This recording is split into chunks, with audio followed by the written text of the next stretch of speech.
Toheeb Jimoh, Kola, Bokinni, and Cristo Fernández play three. What, sorry?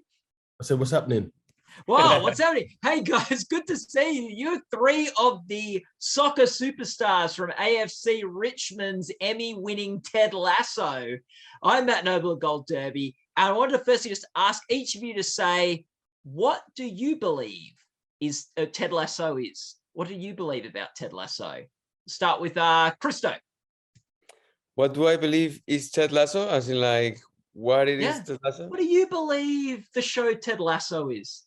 I think Ted Lasso is a show that talks about human relationships and goes deeper into trying to realize that sometimes there is good, there is bad, but in a sports way. And I think the best way to tell this kind of or spread this message is with football and sports, and I think it's if like it could sound cheesy, but I think it's not. And it makes it in a very realistic way, like what we all humans go through in life and different stages of our life. And I think something like that, maybe. Am I right? Am I wrong, Toheeb, Kola? No. I think that's exactly it. But off the back of that, like I think the show is, like, on the surface, it's a comedy. It's a 30-minute per episode comedy show about football and an American guy coming to the UK and he doesn't understand UK stuff. That's what it is on the surface. But when you dig a bit deeper into the show, it's a deep dive into people and why they are the way they are, relationships with each other, and ultimately, like, how, you know, people's upbringings and how their lived experiences shape them, and how together, like, connecting with people who, like, regardless of what their lived experiences are, you can help people to become the best versions of themselves through kindness. I think that's what the show is about. Do you know what I mean? But like, it always gets packaged as like this football show. Like, do you know what I mean? Yeah. Like, Exactly. To go with Cristo and Toheeb, I believe that Ted Lasso makes us realize that we are not alone.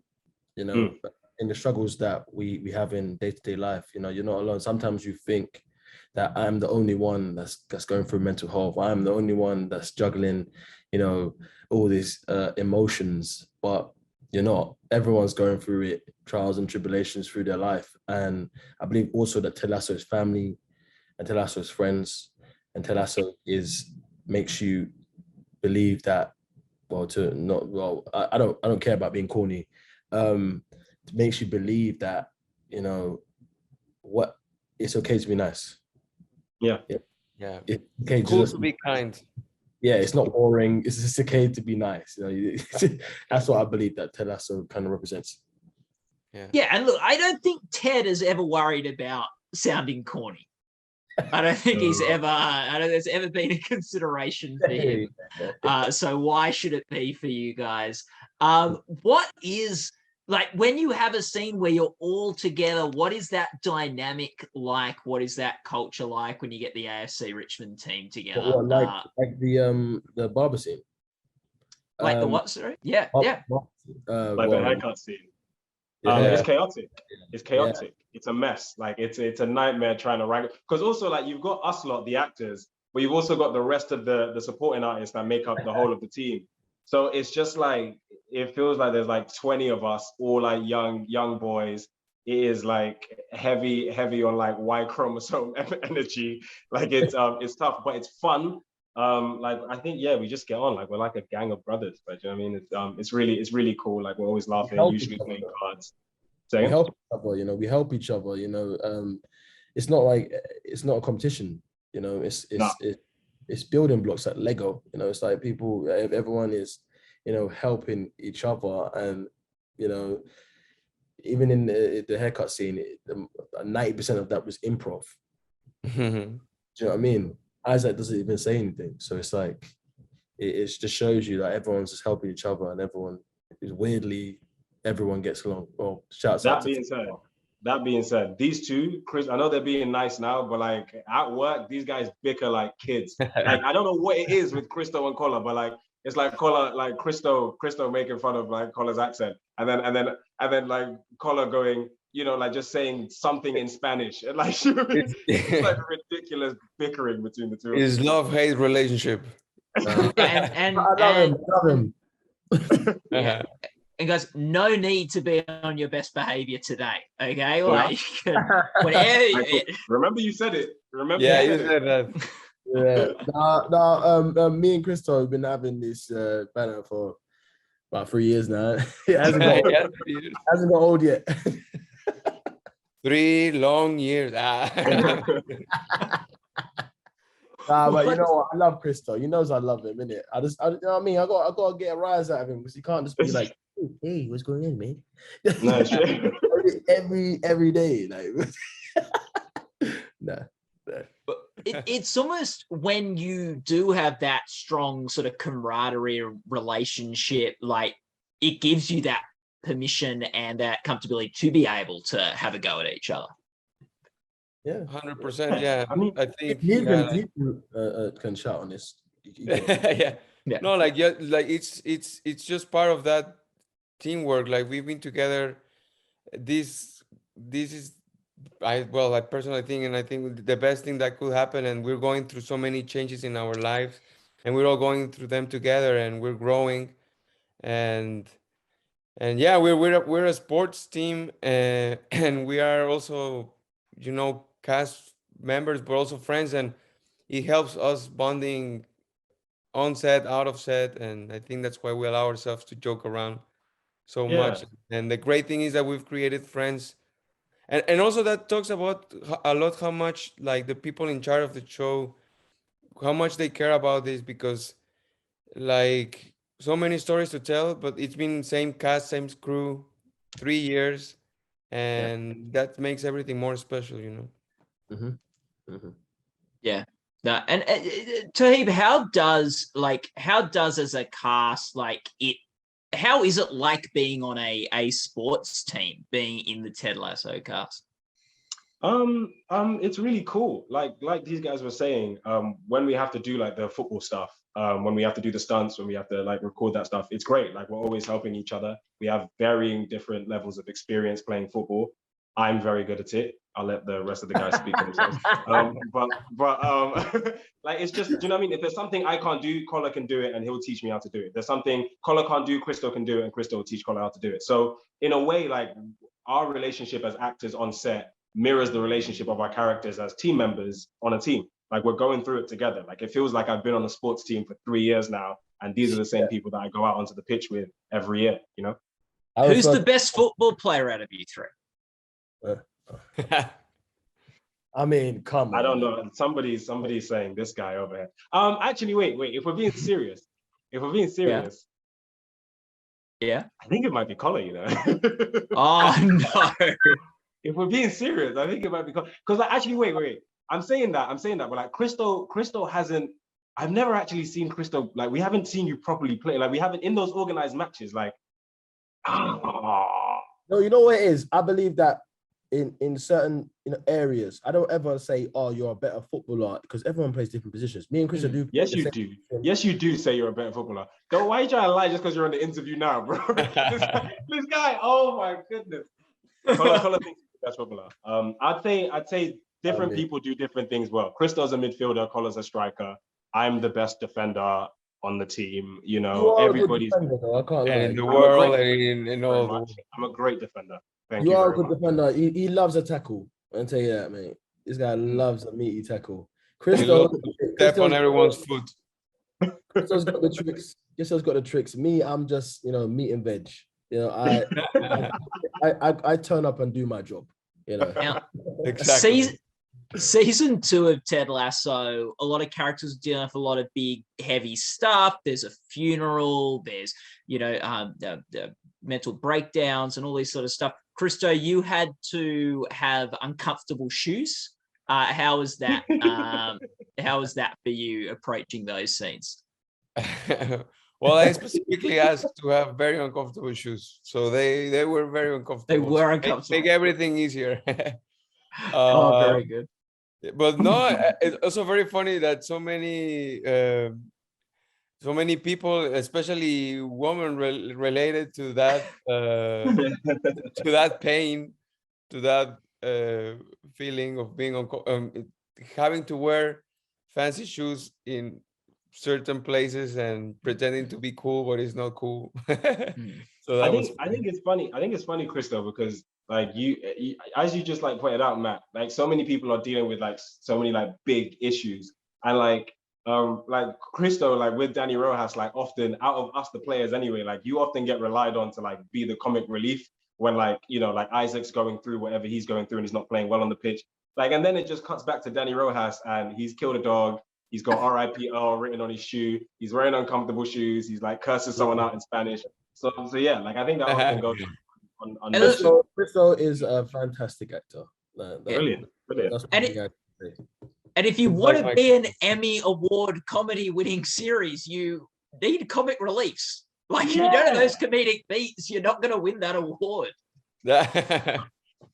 It's teamwork, but it wouldn't work if I didn't get the reactions from my cast members, so it's not just you need someone to say the joke and someone to react and someone to yeah, it's right. He's right, because it's long days, and sometimes it gets hot and sometimes it gets stuck.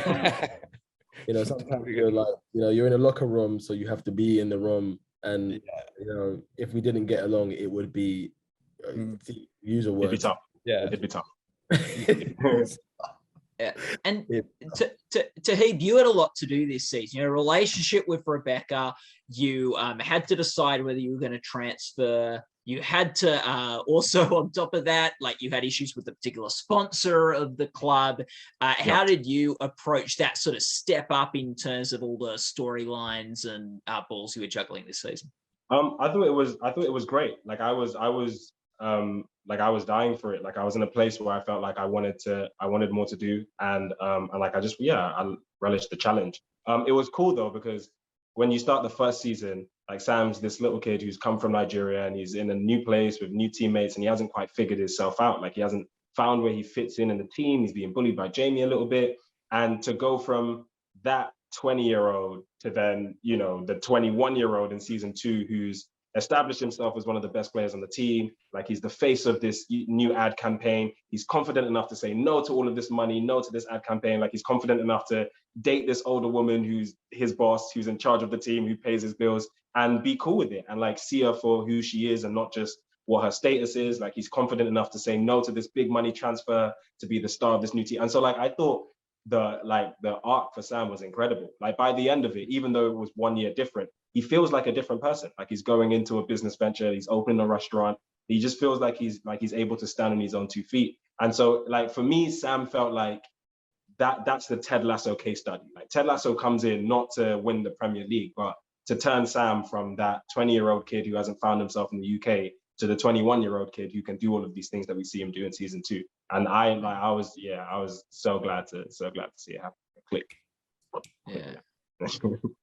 Kola, what was your favorite scene of season 2? First of all, shout out to Toheeb's jumper.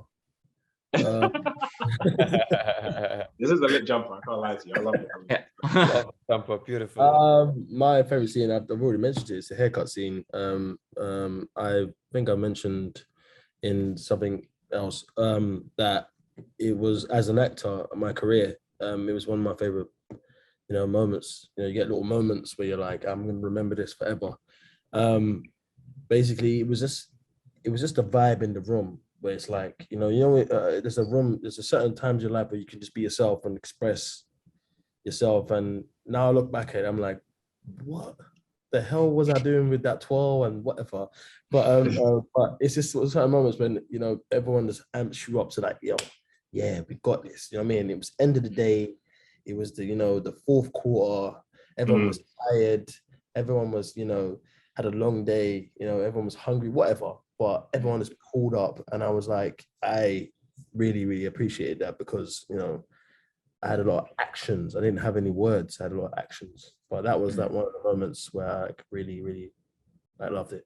And can I jump on the back of that really quickly? Yeah. I think that scene is so underrated in terms of what it, like the part that it plays in our show, because in the second season, we were talking so much about different people and their mental health problems, whether it's Dani Rojas, getting the yips and like can't get out of his own head. We've got a therapist and Dr. Sharon Fieldstone. And so like that haircut scene for me was like, do you know like how important barbershops are for men, especially for Black men? Like that's your therapy. Like you go into those shops, you go in there, you chat rubbish, you discuss a million things. And with that, you also talk about what's plaguing you. Like Sam's about to go on this date with the woman who could be the love of his life.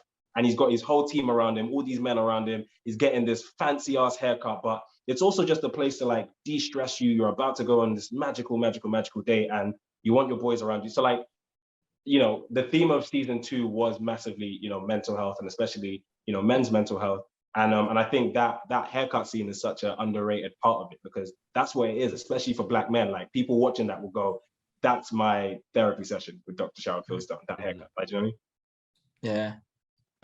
Kola, I've got a question for you. If I made a triangle from here to here to here, whose triangle is it? Thebes. Oh my God.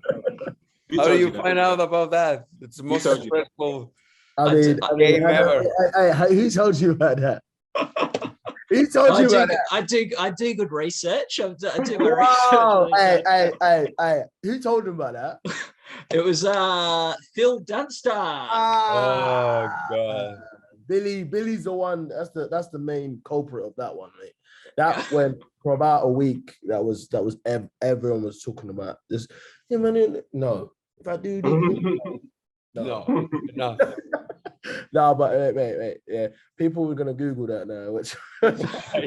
Whose triangle is it? Phil didn't tell me. Phil didn't tell me. I'm not saying anything. I'm not saying anything, man. Figure it out. But I will say, like, people were on the ropes with that one, man. Like, Billy brought that game out, and I've never seen people like.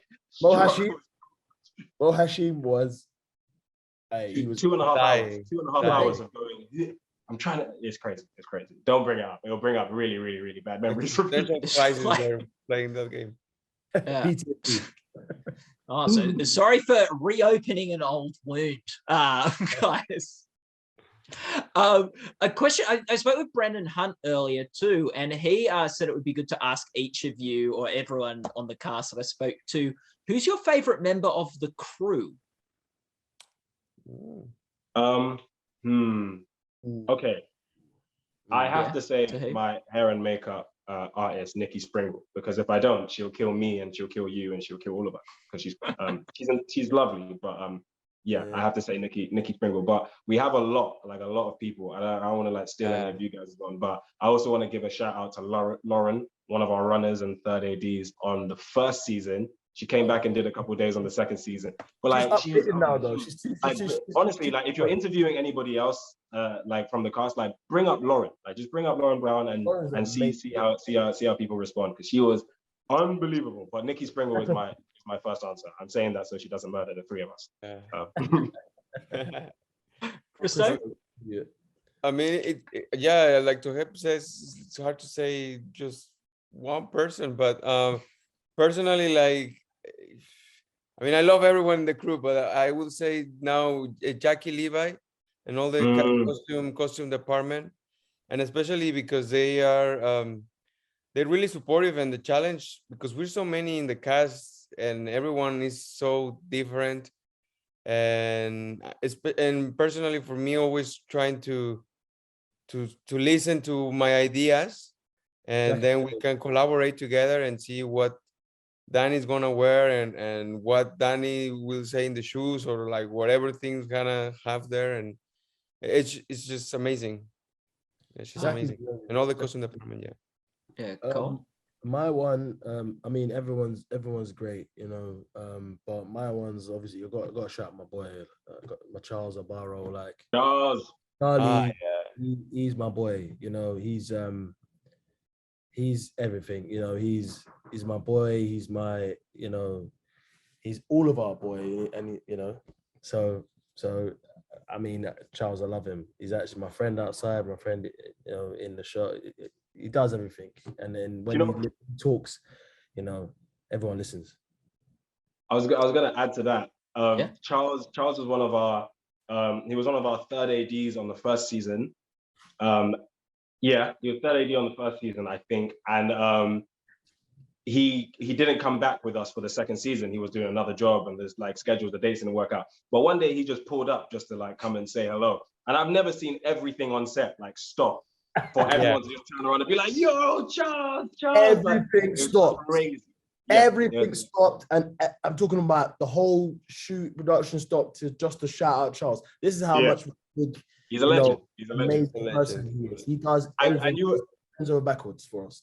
You were saying earlier, what's it like with all of us on set? Because we're like, 20 boisterous boys. Like Charles is the only one who can kind of rein us in. Like when we're all being silly, like goofing around, whatever, like you'll just hear, hey, you man, be quiet. Well, but when Teeb's not saying that when the guy shouts, you listen. Yeah, it's a voice you don't want to mess up with. He's a big lad, so he's like, he's a guy that you do not want to cross, you know what I mean? So it's like, when he talks, he's like, right, listen. Everyone goes, oh. That's Charles. Everyone just listens. Like Charles has also got the other sides to him. Charles is the Isaac McAdoo of set. That's Charles is the captain. Well, Cristo, Toheeb, and Kola, it was so great to talk to you today. This is so much fun. People can go to goldderby.com to make your own awards predictions. And hey, best of luck for Ted Lasso season 2 at the Emmy Awards and for season 3 that you're filming right now. Guys, this was so much fun. Thanks for chatting. Oh, thank you so much for having us, man. It was great. Yeah.